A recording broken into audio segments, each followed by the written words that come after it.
This one is pretty simple.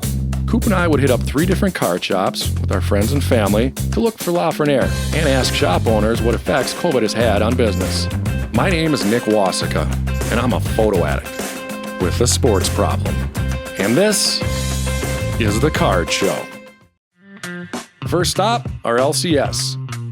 Piper would be in on this rip, so we gave her the honor of picking the box, as shop co-owner Clint Wolson gives us the lowdown on Series 1. I think Series 1 has always had the most demand for almost any hockey release, maybe SB Authentic, and obviously Lafreniere has a ton of interest. I mean, even the prices of boxes have increased, I think, in part due to what his rookies are pre-selling for. So yeah, it's an exciting buzz. It's kind of the beginning of hockey season. A lot of times they'd actually be playing by now, but with COVID, that's obviously different. But it's kind of kicking off the beginning of the hockey sports card calendar as well.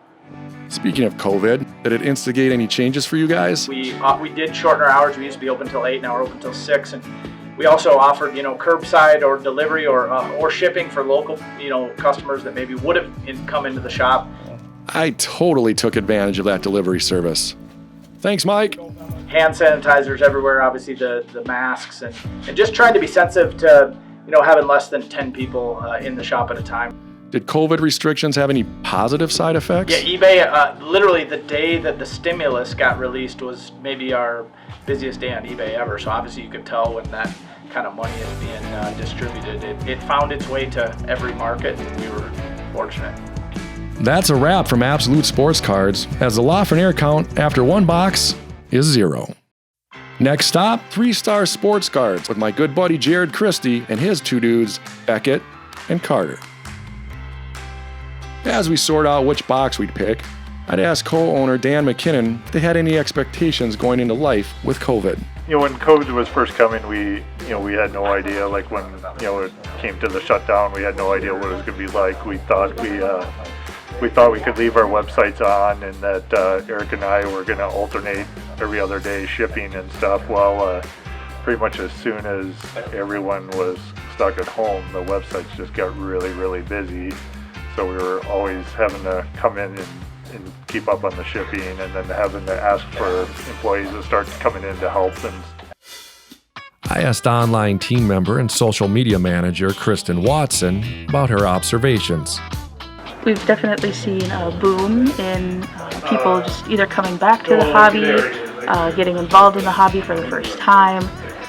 But I also think nostalgia is another part of that.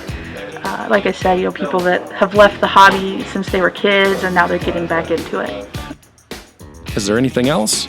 Being stuck at home, people are looking for something to do, and it's like, well, why not get back into cards? That seems like a fun thing to do. Speaking of being stuck at home with nothing to do, check out the time I set up Nick's Card Bar in our backyard, and what I like to call a gratuitous flashback scene with a touch of foreshadowing.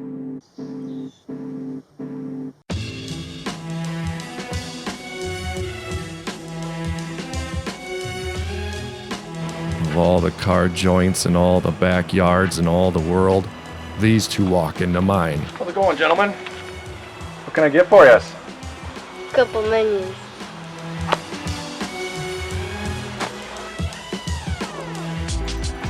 The allure looks good. All right, 2 allures. Same for you? I'll do mine on the rocks. You want yours on the rocks as well, young man? See what we did there? That's called ice. Never mind.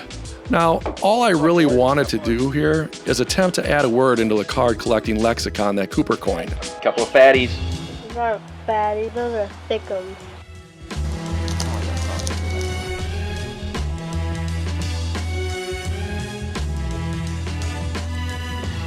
Now back to our regularly scheduled program.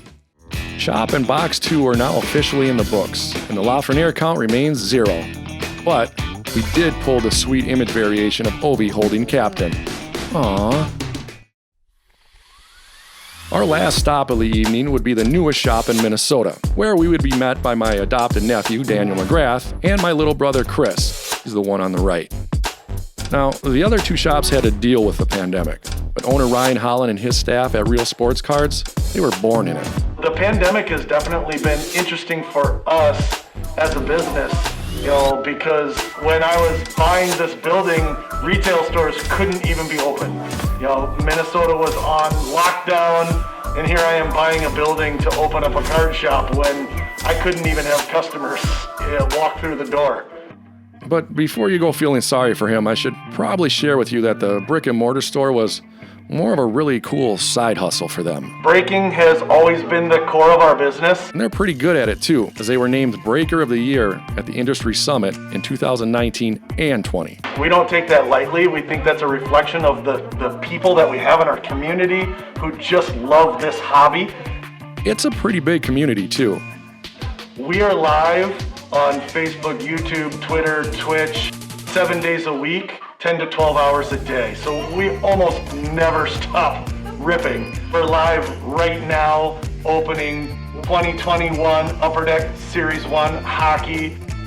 Breaks allow you to collect in a different way. That allows people to really kind of custom tailor their collecting experience. It allows a collector to buy one team in a certain break at a fraction of the cost of the actual case that is to be opened.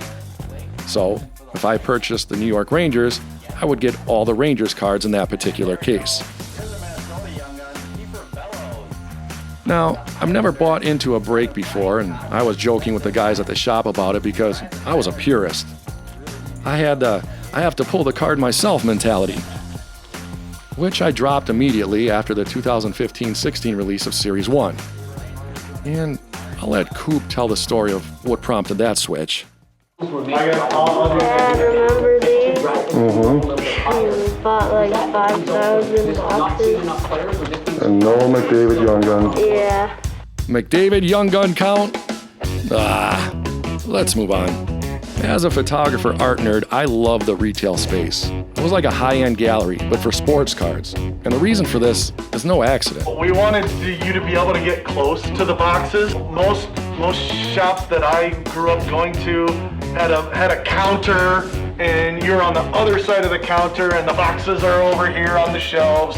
And I wanted people to be able to get close.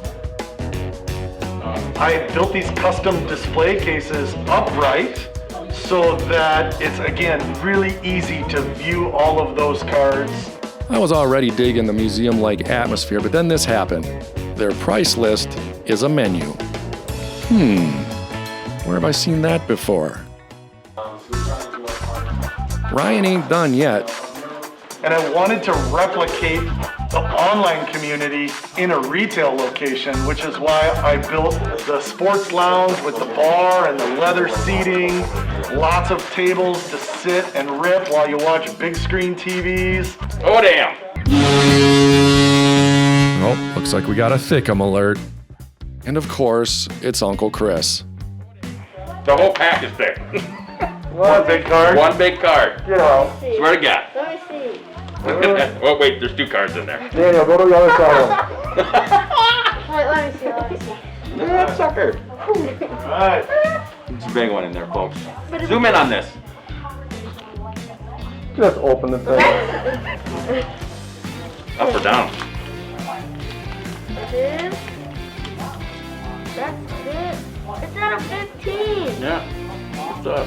So I do it. Oh, it's a patch. 15 out of 15. He pulls a sweet Travis Konechny patch, numbered to 15. Pretty cool card. Yeah, I like that patch on it. We were having a blast, but that didn't stop us from doing a quick PSA about the importance of wearing a mask. Put your mask on. At the end of 3, the Lafreniere count would remain 0.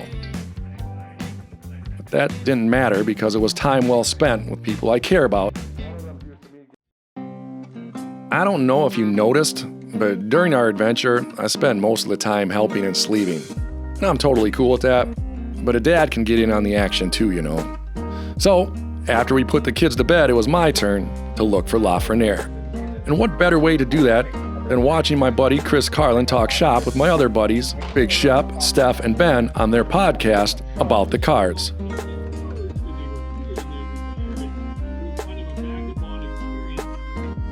The final Lafreniere count would end at 0.5. Checklist! But since I swung and missed 4 times on getting this Kiefer Bellows Young Gun into a top loader, it was probably time for me to hit rack. Which means looking to see if I have any photos in Series 1 is going to have to wait until tomorrow morning. Yeah, right. Here it is, folks. The big, exciting, behind-the-curtain Wizard of Oz moment you've not been waiting for, nor have ever probably thought about. But this is how I find out if the photos used on the cards are mine. It's not the most glamorous thing, but I love the process. It's why release day is my favorite holiday of the year.